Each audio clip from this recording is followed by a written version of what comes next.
Amigos, muchísimas gracias por continuar en Economía Verde de TV Pro Noticias. Vamos a seguir hablando sobre cómo nos hemos preparado o cómo nos seguimos preparando para hacer frente al fenómeno El Niño. Hemos tenido 8 meses de ventana de preparación. Hace un momento escuchábamos los trabajos que ha cumplido la Autoridad Nacional del Agua. Sin embargo, ahora vamos a conversar también con un ingeniero, el ingeniero César Torres. Él es presidente del capítulo de Ingeniería Civil del Consejo Departamental de Lima del Colegio de Ingenieros, porque queremos conocer ya a nivel profesional, técnica, desde su mirada, desde su experiencia, cómo analiza todos esos trabajos que se han alcanzado. Ingeniero Torres, muy buenas tardes, bienvenido. Muy buenas tardes, Robin. Muchas gracias por la invitación. Muy bien, para poder contextualizar, hace un momento teníamos un reporte del trabajo que ha desarrollado la ANE, básicamente en lo que es limpieza y descolmatación de ríos. ¿Cómo usted analiza esto en lo que es mitigación de impactos, ¿no? Con la presencia de las lluvias que se estiman van a ser mucho más severas en los próximos días o semanas? Bien, primero hay que entender que el trabajo de descolmatación y limpieza de cauces es una medida paliativa, principalmente para poder recuperar el área hidráulica que tiene un río. Generalmente cuando el río carga en épocas de lluvia, trae material de arrastre, el cual aminora esa capacidad. Arrastre como árboles, todo, ¿no? Basura, desechos, exacto, en realidad todo. desmonte. Entonces, el trabajo de limpieza siempre tiene que ser un trabajo recurrente, que no es una obra, digamos, propiamente hecha de prevención, sino una obra de mantenimiento que tiene que tener un río. En este caso, lo que se ha hecho es una primera medida que siempre se tiene que hacer en el caso del río, principalmente por el factor tiempo, debido a que el año pasado ya se tuvo el ciclón Yaku, que no es el fenómeno del Niño como tal, pero ya alertaba un problema. Pero aquella vez sí nos agarró desprevenidos. Teníamos los ríos tapados, con desmonte, sucios, no estaban limpios como lo están ahora, por ejemplo. Correcto, y ahí es un trabajo que principalmente las regiones y las municipalidades son los que tienen que más porque tienen el presupuesto. Así es. Se les ha asignado el presupuesto. Correcto, exactamente, y ellos pueden inclusive hacer los trabajos de mantenimiento, descolmatación, que eso siempre lo tienen que hacer. Ahora, lo que se tiene ya que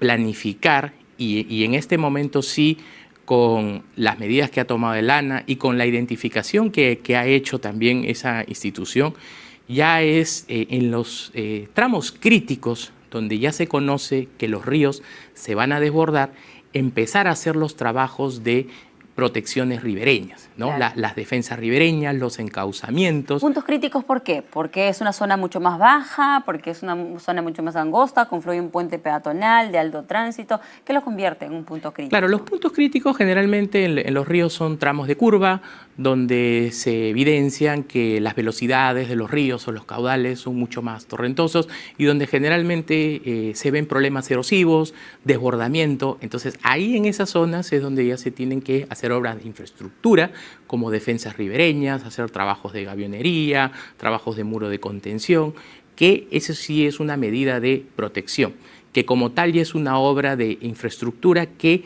también necesita hacer un trabajo de ingeniería y un estudio técnico. Y esa segunda etapa de trabajo, ya hemos visto hasta dónde tiene la competencia la Autoridad Nacional del Agua. Esta segunda etapa que usted refiere a hacer las defensas ribereñas, ya obras, ¿no? Infraestructura. ¿Esto a qué terreno ya pasaría? ¿A qué autoridad? ¿Estamos hablando de gobiernos locales, regionales o la Autoridad para la Reconstrucción con Cambios? ¿Quiénes son ahí los llamados a intervenir? Bueno, en lo que respecta a instituciones de las que has mencionado, ahí están prácticamente todas, porque los municipios y los gobiernos regionales también tienen presupuestos para poder elaborar expedientes técnicos y poder hacer proyectos también de defensa ribereñas. Hace muchos años en las regiones también se hacían bastantes proyectos de reforzamiento. Lo que se ha ahora visto es que, claro, eso se ha concentrado en los últimos años en la Autoridad para Reconstrucción con Cambios, que también ha elaborado algunos proyectos de defensa ribereña, pero digamos que no completa todavía todo el paquete de obras de infraestructura de protección que es necesario para prevenir el problema del fenómeno del Niño. Ingeniero, ahora también se ha comentado o se ha analizado esta problemática que tienen tanto los gobiernos locales como regionales de que no están preparados, por ejemplo, con un plan técnico, por ejemplo, para poder elaborar un expediente, ¿no? Este soporte profesional para poder elaborar este documento que les permita poder mover el presupuesto o ejecutarlo finalmente. Entonces, desde el colegio, el Consejo Departamental de Ingenieros de Lima, ustedes que ven esta problemática, ¿qué han identificado? ¿Carencia de qué? ¿O cómo pueden mejorar o superar estas falencias que tienen estas autoridades?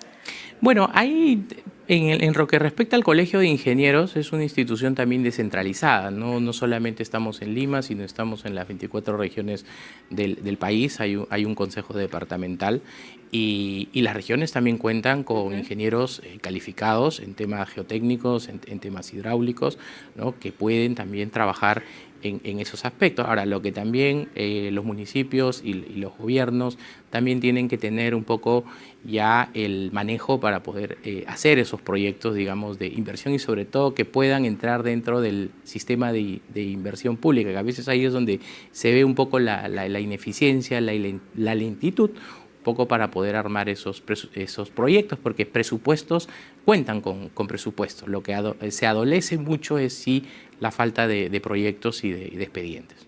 Y para poder concretar una obra, estas infraestructuras que tanto se requieren o hacen falta en estos puntos críticos que ya todos conocemos, ¿no? Nosotros vivimos aquí en Lima y sabemos que, por ejemplo, cuando aumenta el caudal del río Rímac, ¿cuál es la zona la que normalmente se ve afectada?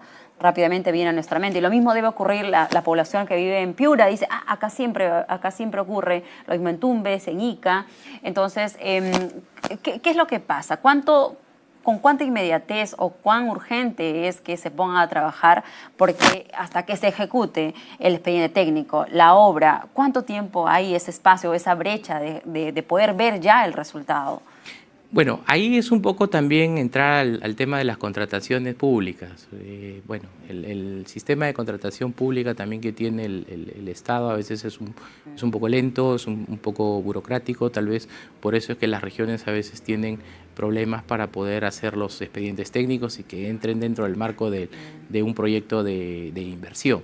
Tal vez ahí demora, inclusive los estudios de ingeniería no son estudios inmediatos. Por eso es que en estos casos de estas intervenciones que se han realizado de limpieza y descolmatación no son propiamente dicho obras de ingeniería, solamente son obras de mantenimiento, porque un estudio o un proyecto de ingeniería puede tardar tranquilamente un año con todos los estudios de hidrología, suelos, proyectar los diseños.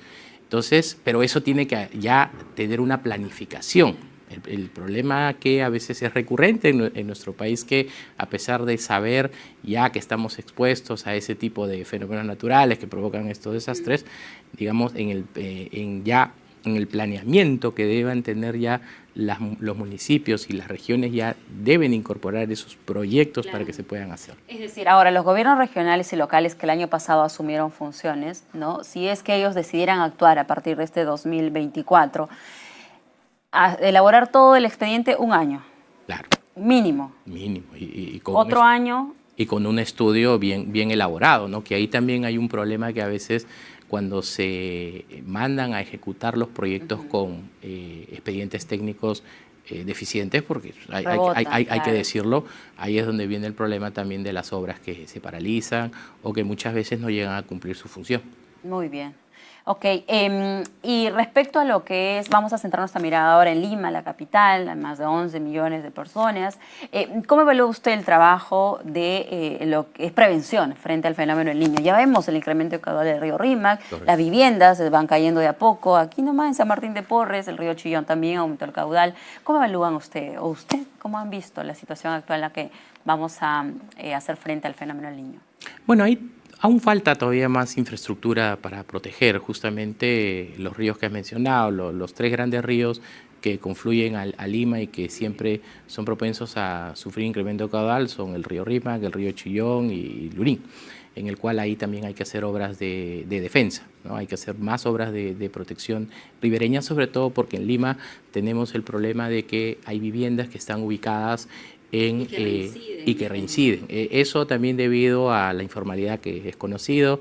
No sé si recordarán el caso de la vivienda en Chosica que prácticamente colapsó porque el río erosionó completamente la base y ese es un caso que hay que de alguna manera trabajarlo, ¿no? Pero trabajarlo desde un punto de vista de planificación técnico y también en conjunto con las autoridades también distritales, ¿no? Y ahí también los alcaldes y a través de un gremio profesional como el Colegio de Ingenieros se puede brindar también el asesoramiento técnico, las pautas, un poco para poder hacer frente a ese problema. Es que la intervención de la academia, ¿no? La academia con el Colegio de Ingenieros, con sede de Lima o cualquier otra de sus sedes, es importante. En el transcurso de nuestra historia, la intervención de las universidades ha sido fundamental. Por eso que se considera la academia, los profesionales, como uno de esos pilares esenciales para poder ir transformando de mejor manera nuestra sociedad.